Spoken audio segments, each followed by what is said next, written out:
não pensem que o general Braga Neto ameaçou o Congresso como ameaçou de forma doidivana. Ele acordou num belo dia e disse, agora eu vou ameaçar o Congresso. Não. Ele fez isso porque ele tem o apoio dos comandantes militares atrás dele.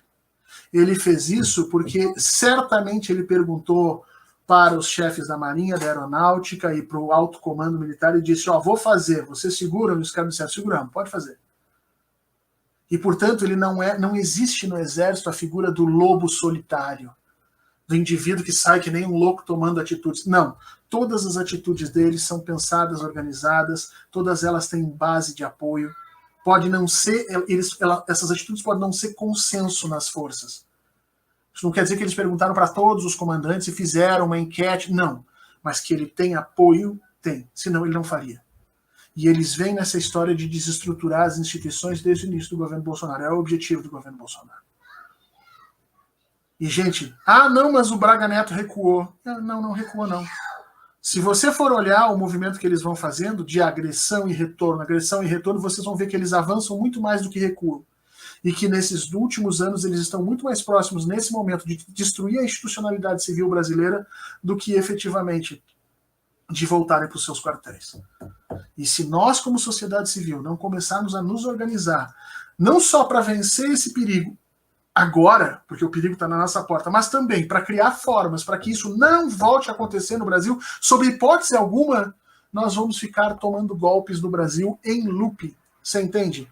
Vai passar mais 10 anos, nós vamos olhar para o lado, vai chegar em 2022, a gente vai fingir que não aconteceu nada, vamos fazer o mesmo pacto de silêncio que foi feito em 85, eles vão para suas casernas, a gente não pune ninguém, fica aí o dito pelo não dito, daqui a 10 anos tomamos outro golpe. E vai ser assim enquanto nós não conseguimos nos consolidar como sociedade civil e não aceitarmos a intromissão dos militares em lugar nenhum. A gente não tem tempo aqui nessa live para falar como é que isso funciona nos outros países, mas só vou dar alguns exemplos para vocês. Semana passada, o Uruguai prendeu um general deles porque o general se manifestou politicamente sobre alguma coisa. A Argentina prendeu e jogou na cadeia os militares que participaram dos golpes. Eles morreram com 80 anos presos na cadeia. Não interessava para os argentinos se o general era velhinho, não era velhinho, está preso. Eu tenho um gato chato que apurrinha a paciência para entrar. Vai.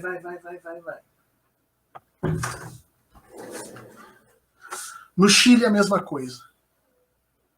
Nos Estados Unidos, quando o comandante militar norte-americano... E agora saiu o documento mostrando que ele, o comandante militar norte-americano, o Riley, eu tenho que pegar o nome dele lá, o maiorzão do exército deles lá, o cara que comanda a maior arma de guerra da história da humanidade, o Trump pediu para ele dar o golpe, e ele não deu o golpe. E quando ele esteve numa armadilha do Trump, que o Trump chamou ele para participar de um ato político sem ele saber que era um ato político, ele no dia seguinte veio à televisão para a nação pedir desculpa pelo que ele tinha feito. A gente não tem tempo de olhar como é que isso funciona em outros países, mas eu digo para vocês, o único país onde nós temos esse nível de relações pessoais internas dentro das forças é no Brasil. O único país em que as Forças Armadas estão completamente dissociadas do mundo civil é o Brasil. O único país onde os militares se sentem historicamente superiores a qualquer tipo de ato civil é aqui.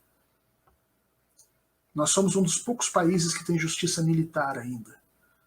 O que é impressionante a gente imaginar que existe uma república, cuja ideia é que todos são iguais, né? E nós temos cidadãos que são julgados por uma justiça diferente do que os outros.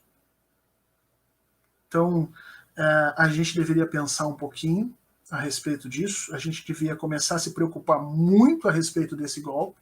Eu não tenho dúvida nenhuma que Jair Bolsonaro vai colocar esse golpe na rua, tá? Eu não tenho dúvida nenhuma que eles já estão se organizando nisso. E lembra, o Jair Bolsonaro hoje não tem só o exército, né? Bolsonaro hoje tem apoio em todas as polícias militares, que são mais fascistas do que o exército ainda. Bolsonaro aparelhou toda a Polícia Federal. Bolsonaro criou a chamada ABIN, né? Que agora se chama Agência Bolsonarista de Inteligência, não é mais Agência Brasileira de Inteligência, é a Agência Bolsonarista de Inteligência. E todas essas instituições de segurança estão trabalhando contra a população, contra as instituições e contra o povo. E aí eu pergunto para vocês, nós vamos ficar esperando quem nos defender? O STF? Vocês acham que algum ministro vai levantar a voz quando o golpe vier para frente? Quem vai nos defender? A OAB? O OAB não está conseguindo defender nem os seus advogados aí, que estão sendo agredidos pela polícia em todos os lugares, estão sendo esfregadas a cara deles no chão em todo o país e não conseguem defender. Quem é que vai nos defender? Os meios de comunicação? O que tem de jornalista apavorado aí, dando piti, porque, desculpa, caiu a ficha, né? Essa gente iluminada, caiu a ficha de que eles criaram um monstro que agora não conseguem segurar mais, mas no momento que o golpe acontecer, rapidamente eles, né, entregam os anéis para manter os dedos e aí fazem acordos. Quem vai defender a população?